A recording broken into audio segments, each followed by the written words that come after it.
Assalamualaikum warahmatullahi wabarakatuh. Kami dari kelompok 2B akan mempresentasikan materi mengenai ejaan bahasa Indonesia yang disempurnakan. Sebelumnya, izin memperkenalkan diri, nama saya Ajeng Putri Arum dengan NPM 079. Di sini saya akan menjelaskan materi mengenai penulisan huruf. Penulisan huruf adalah cara menggunakan huruf untuk membentuk suatu kata yang kemudian menjadi sebuah kalimat yang jelas, benar, dan terhindar dari kesalahpahaman. Aturan ini diatur dalam ejaan yang disempurnakan edisi 5. Selanjutnya ada jenis-jenis huruf. Jenis-jenis huruf ada 5. Yang pertama ada huruf abjad. Huruf abjad terdiri dari 26 huruf, yaitu huruf A sampai Z. Yang kedua ada huruf vokal. Huruf vokal ini melambangkan bunyi hidup yang terdiri dari 5 huruf, yaitu A, I, U, E, dan O. Yang ketiga ada huruf konsonan. Huruf konsonan ini melambangkan bunyi mati yang terdiri dari huruf abjad, akan tetapi dikurangi oleh 5 huruf vokal tadi. Yang keempat ada huruf diftong. Huruf diftong ini adalah 2 huruf vokal yang diucapkan sebagai satu suara. Contohnya, dalam kata pulau, di akhir katanya ada 2 huruf vokal yang berdekatan, yaitu A dan U. Selanjutnya, contoh yang kedua yaitu survei. Di akhir katanya ada huruf vokal yang berdekatan, yaitu E dan I. Jenis yang kelima yaitu gabungan huruf konsonan, yaitu 2 huruf konsonan yang diucapkan sebagai satu suara. Contohnya dalam kata khusus, di awal katanya terdapat 2 huruf konsonan yang berdekatan, yaitu K dan H yang dibaca khusus. Dan untuk contoh yang kedua ada kata syarat. Di awal kata ada 2 huruf konsonan yang berdekatan, yaitu S dan Y. Di sini saya akan melanjutkan materi dari penulisan huruf. Sebelumnya izin perkenalkan diri, nama saya Naila Narulita Belva dengan NPM terakhir 047. Di sini saya akan menjelaskan mengenai aturan penulisan. Yang pertama yaitu ada huruf kapital atau huruf besar. Digunakan untuk huruf pertama di awal kalimat, nama orang, nama bangsa, nama tempat, gelar, tahun, bulan, hari, nama Tuhan, dan nama institusi. Seperti contoh pada slide anggota kelompok, di sana setiap awal huruf di nama menggunakan huruf kapital. Yang kedua yaitu adalah huruf miring. Huruf miring digunakan untuk menegaskan bagian teks tertentu seperti judul buku, kata dalam bahasa asing, atau untuk membedakan jenis kata. Seperti contoh dalam kata Unila Bistrong itu dapat ditulis menggunakan huruf miring dan huruf tebal. Sebelum itu dapat diketahui bahwa huruf tebal itu digunakan untuk menegaskan bagian tulisan yang sudah ditulis miring seperti judul buku, bab, atau subbab. Dalam penulisan kalimat Bistrong dapat menggunakan huruf miring karena kata tersebut adalah kata dalam bahasa asing, yaitu bahasa Inggris, dan dapat tertulis dengan huruf tebal karena untuk menegaskan bahwa Unila itu Bistrong. Sebelumnya saya izin memperkenalkan diri, nama saya Siva Rumesya dengan NPM terakhir yaitu 050. Saya di sini akan menjelaskan fungsi dan tujuan penulisan huruf. Fungsi dan tujuan penulisan huruf itu ada 3. Yang pertama itu kejelasan makna, profesionalisme, dan standar bahasa. Yang pertama itu kejelasan makna. Kejelasan makna yaitu penulisan huruf yang benar, memastikan makna sebuah kata dan kalimat sampai dengan tepat dan tidak menimbulkan kebingungan. Yang kedua yaitu profesionalisme. Profesionalisme yaitu penulisan yang sesuai dengan kaidah EYD atau PUED, memberikan kesan profesional dan kredibel bagi penulis.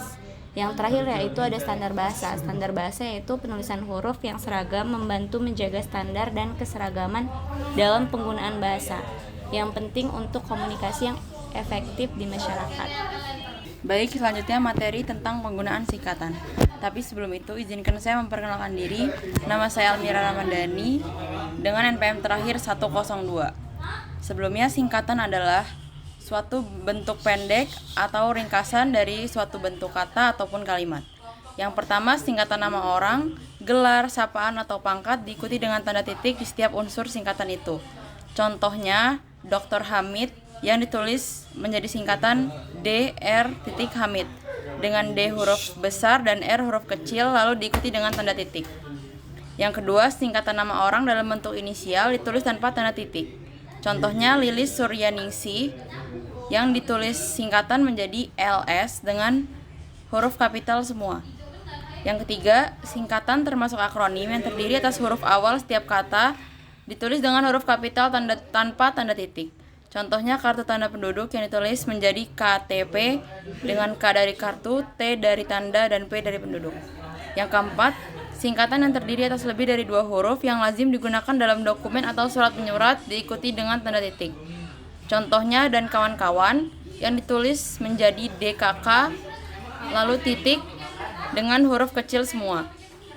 Yang kelima, singkatan yang terdiri atas 2 huruf yang lazim digunakan dalam dokumen atau surat penyurat diikuti tanda titik pada setiap huruf. Contohnya atas nama yang ditulis dengan A titik N titik. Cukup sekian materi dari saya, akan dilanjutkan oleh teman saya. Saya akan melanjutkan materi, tapi sebelum itu saya ingin memperkenalkan diri. Nama saya Abdul Revan Agarsi dengan NPM terakhir 052. Selanjutnya ada singkatan yang lazim digunakan dalam penulisan alamat, dapat ditulis dengan 2 huruf atau lebih dan diakhiri dengan tanda titik. Contohnya Jalan Sudirman yang ditulis dengan JL titik atau JLN titik Sudirman. Yang selanjutnya ada singkatan satuan ukuran, takaran dan timbangan, lambang kimia dan mata uang, tidak diikuti dengan tanda titik. Misalnya kilometer yaitu km dengan tulisan non kapital. Selanjutnya yang ke-8 ada akronim nama diri yang berupa gabungan huruf dan suku kata atau gabungan suku kata dari deret kata ditulis dengan huruf awal kapital. Misalnya Kalteng yaitu Kalimantan Tengah.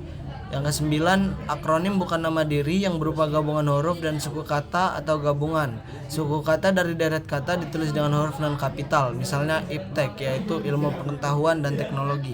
Perkenalkan, nama saya Valentinus Attaputra, NPM terakhir 041. Sekarang saya akan menjelaskan penulisan unsur serapan. Pengertian kata serapan. Kata serapan adalah kosakata dalam bahasa Indonesia yang berasal dari bahasa asing atau bahasa daerah, kemudian diadaptasi agar sesuai dengan kaidah ejaan dan pelafalan bahasa Indonesia.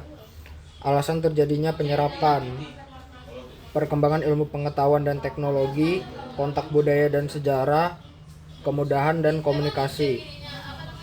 Lalu selanjutnya sumber kata serapan. Kata serapan dalam bahasa Indonesia berasal dari berbagai bahasa, antara lain Sanskerta, yaitu warisan dari pengaruh Hindu-Buddha, misalnya agama, pustaka, bahasa, negara. Arab, akibat interaksi melalui agama Islam, misalnya ikhlas, kitab, syukur, dunia. Belanda, pengaruh kolonialisme, misalnya kantor, resleting, polisi, asbak. Inggris, pengaruh globalisasi modern, misalnya komputer, internet, manajemen, file. Lalu bahasa daerah, yaitu batik, keris, sambal, rendang. Saya akan melanjutkan penulisan unsur serapan. Sebelumnya perkenalkan, nama saya Muhammad Kadapi, NPM terakhir 012. Penulisan unsur serapan itu bentuk penyesuaian kata serapan. Kata serapan mengalami proses penyesuaian agar sesuai dengan kaidah bahasa Indonesia. Bentuk penyesuaiannya antara lain: yang pertama, ejaan disesuaikan. Contohnya, filosofi dalam bahasa Inggris menjadi filsafat. Yang kedua, communication dalam bahasa Inggris menjadi komunikasi. Kedua, pengucapan yang disederhanakan seperti garage dalam bahasa Prancis menjadi garasi. Yang ketiga, tanpa perubahan langsung dipakai seperti radio, video, internet. Saya akan melanjutkan materi dari teman saya. Di sini saya akan memberi materi mengenai cara penyerapan bahasa asing ke bahasa Indonesia. Ada 4 cara. Yang pertama itu adopsi. Adopsi adalah mengambil bentuk dan makna secara keseluruhan, meniru atau mengadopsi keseluruhan. Tidak hanya arti atau kalimat saja, tapi keseluruhannya. Untuk contoh dari adopsi yaitu internet, radar, film. Yang nomor 2 ada adopsi. Adopsi hanya mengambil maknanya saja. Untuk penulisannya disesuaikan dengan bahasa Indonesia kita. Untuk contohnya, komputer menjadi komputer, television menjadi televisi. Yang 3 ada penerjemahan. Penerjemahan mengambil konsep dari bahasa asing itu sendiri lalu dicarikan padanan yang pas dalam bahasa Indonesia. Contohnya, unduh menjadi download, daring menjadi online. Yang nomor 4 dan terakhir adalah kreasi. Kreasi itu sendiri mengambil konsep dasar dari bahasa asing, namun bentuk fisiknya tidak sama. Untuk contohnya itu luring menjadi offline, perangkat lunak menjadi software. Kata serapan dibagi menjadi dua, yaitu serapan umum dan serapan khusus. Kata serapan umum adalah istilah asing yang tetap dipertahankan bentuk asli dan pelafalannya. Untuk contohnya, de facto yang tetap menjadi de facto. Yang kedua adalah kata serapan khusus. Kata serapan khusus adalah istilah asing yang disesuaikan dengan bahasa Indonesia agar lebih bisa dipahami dengan bahasa Indonesia.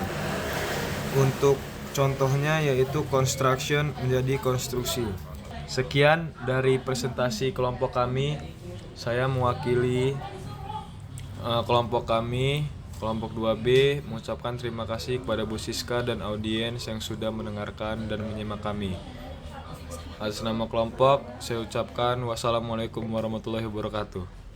Rupiah dari Indonesia.